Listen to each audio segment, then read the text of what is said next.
Rome celebrated Julius Caesar as a hero who brought civilization to the barbarian lands of Gaul. What the Senate did not celebrate were the methods he used to achieve that victory. Between 58 and 50 BCE, Caesar's campaigns in Gaul transformed him into one of Rome's most celebrated military commanders. But beneath the triumph and glory lay a campaign of systematic brutality that would be condemned as war crimes by any modern standard. The conquest that made Caesar's reputation was built on mass slaughter, deliberate starvation, widespread enslavement, and the ruthless execution of hostages. These were not the unavoidable consequences of war, but calculated tactics employed to terrorize entire populations into submission. While Rome celebrated with feasts and games, the lands of Gaul had been turned into a charnel house. The bloodshed was so vast that even Caesar's political enemies in the Senate attempted to hold him accountable, though power and ambition would ultimately prevail over justice. Mass killings during the Gallic campaigns. Caesar's Gallic Wars began in 58 BCE with the migration of the Helvetii, a Celtic tribe from what is now Switzerland. Some 368,000 people attempted to cross Roman territory seeking new lands. Caesar intercepted them at the Battle of Bibracte and slaughtered them without mercy. When the survivors returned home to conduct a census, only 110,000 remained. In a single campaign, Caesar had killed or displaced over 200,000 men, women and children, most of them civilians attempting a peaceful migration. The Germanic tribes who crossed the Rhine into Gaul faced even worse. When the Usipetes and Tencteri, driven from their own lands by larger tribes, sought refuge in Gaul, Caesar met them with annihilation. During negotiations for their surrender, Caesar ordered a surprise attack, while tribal envoys were still in his camp discussing terms. The assault was timed for maximum slaughter. Roman cavalry fell upon the Germanic encampments at dawn, killing warriors, elders, women and children alike. Ancient sources report that 430,000 people were massacred in this single operation. The killing was so thorough that the Rhine itself was filled with the dead. Caesar openly documented these massacres in his own war commentaries, presenting them as military necessity. Yet the scale of violence went far beyond what was required for victory. Entire tribes were exterminated not because they posed a threat to Rome, but because their destruction served as a warning to others. What Rome would later call pacification was, in practice, systematic ethnic cleansing carried out with industrial efficiency. The message to the tribes of Gaul was clear. Resistance meant extinction. According to the ancient historians Plutarch and Appian, the total death toll of Caesar's campaigns reached 1 million people. Modern scholars, while cautious about ancient numbers, agree that Caesar's campaigns resulted in catastrophic loss of life. The estimated population of Gaul before Caesar's arrival was between 3 and 6 million. By the time he finished, between 1/6 and 1/3 of that population had been killed. This was not conquest. This was annihilation. Deliberate starvation of besieged tribes. Caesar understood that hunger could be as effective a weapon as the sword. During the Great Gallic Revolt of 52 BCE, the rebel leader Vercingetorix employed a scorched earth strategy, burning towns and crops to deny the Romans supplies. Caesar responded by targeting the one fortified city Vercingetorix had agreed to defend. Avaricum, modern-day Bourges, known as one of the finest cities in all of Gaul. The siege that followed would demonstrate Caesar's willingness to weaponize starvation against civilian populations. Avaricum was naturally defended by rivers and marshlands with only one narrow entrance. Caesar's forces constructed massive siege works while Vercingetorix's army remained camped 15 miles away, harassing Roman supply lines. For 25 days, both armies endured hardship. The Romans ate only meat, a rarity for legionaries accustomed to grain. Yet Caesar refused to lift the siege, knowing that the 40,000 people trapped inside Avaricum would run out of food long before his disciplined troops broke. The situation inside the city became desperate. Refugees from surrounding areas had crowded into Avaricum seeking protection, straining already limited supplies. Women, children and the elderly slowly starved while the warriors watched helplessly from the walls.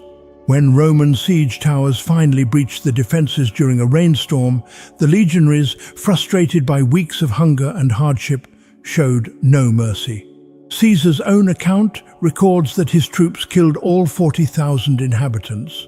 Only 800 managed to escape. The city that had been praised as the jewel of the Besieged tribe became a mass grave. The massacre at Avaricum was not an unfortunate consequence of siege warfare. Caesar had deliberately chosen to starve the population into weakness before launching his assault. The targeting of civilian food supplies, the refusal to accept surrender, and the wholesale slaughter that followed all demonstrated a calculated brutality designed to break the will of the Gallic resistance. It worked. The horror of Avaricum echoed throughout Gaul as a warning of what awaited any tribe that dared resist Rome. Enslavement of surrendered populations. The ancient sources are unanimous. 1 million Gauls were sold into slavery during Caesar's campaigns. This staggering figure represents not the casualties of battle, but the deliberate enslavement of defeated populations who had surrendered or been captured.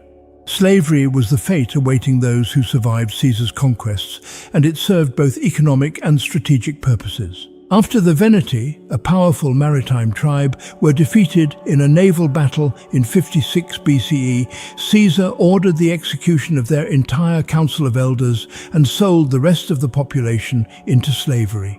When the Tuci surrendered after a siege, Caesar accepted their capitulation and then promptly enslaved all 53,000 survivors, selling them in a single lot to slave traders who followed the Roman army.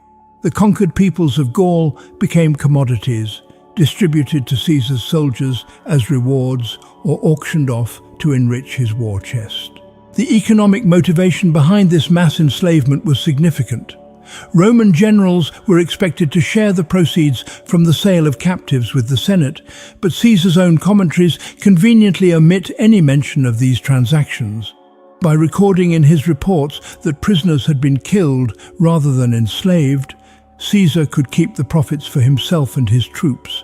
This deception allowed him to fund his campaigns while enriching his legionaries, ensuring their loyalty. The dispersal of enslaved Gauls throughout the Roman Empire served a strategic purpose beyond profit. By scattering defeated tribes across the Mediterranean world, Caesar ensured they could never reunite or return to their ancestral lands. Entire communities were torn apart, their languages and traditions erased as they were absorbed into Roman households, mines, and estates. For the Gauls, enslavement meant not just loss of freedom, but the obliteration of their identity and culture. Execution of hostages for political leverage. Caesar's use of hostages reveals the calculated cruelty underlying his Gallic campaigns. When tribal leaders met with Caesar to discuss alliances or terms of surrender, he routinely seized their children as insurance against betrayal. Any tribe that wavered in its loyalty saw their children imprisoned or executed. This systematic use of hostage-taking transformed negotiation into extortion and alliance into subjugation under threat of violence. The treatment of Vercingetorix, the Gallic leader who united the tribes in their final stand against Rome, exemplifies Caesar's ruthless approach to defeated enemies. After the fall of Alesia in 52 BCE, Vercingetorix surrendered himself to spare his remaining followers from slaughter. He was immediately placed in chains and transported to Rome, where he would spend the next 6 years imprisoned in the Tullianum, a dark underground cell reserved for Rome's most dangerous enemies. Vercingetorix was kept alive for one purpose: to be displayed at Caesar's triumph. When Caesar finally celebrated his victories in 46 BCE, The Gallic chieftain was paraded through the streets of Rome in chains, exhibited to the crowds as proof of Caesar's conquest. After the procession ended and the cheering crowds dispersed, Vercingetorix was taken back to the Tullianum and executed in the Tullianum. His body was denied burial, his name to serve as a warning to any who might challenge Roman power. The fate of lesser hostages was equally grim. At Uxellodunum, the last stronghold of Gallic resistance, Caesar made a deliberate choice to terrorize rather than slaughter. After the city surrendered due to lack of water, Caesar ordered that all the defenders be mutilated as punishment. These mutilated survivors were then released to wander Gaul, living proof of what happened to those who defied Rome. They could never again hold weapons, never again farm their fields, condemned to beg for survival as broken monuments to Caesar's vengeance. If Caesar were judged by today's standards for these actions, would history still celebrate him as a great leader or condemn him as a war criminal whose ambition justified unconscionable brutality? The methods Caesar employed in Gaul set precedents that would echo through centuries of warfare, demonstrating how easily the pursuit of glory can transform into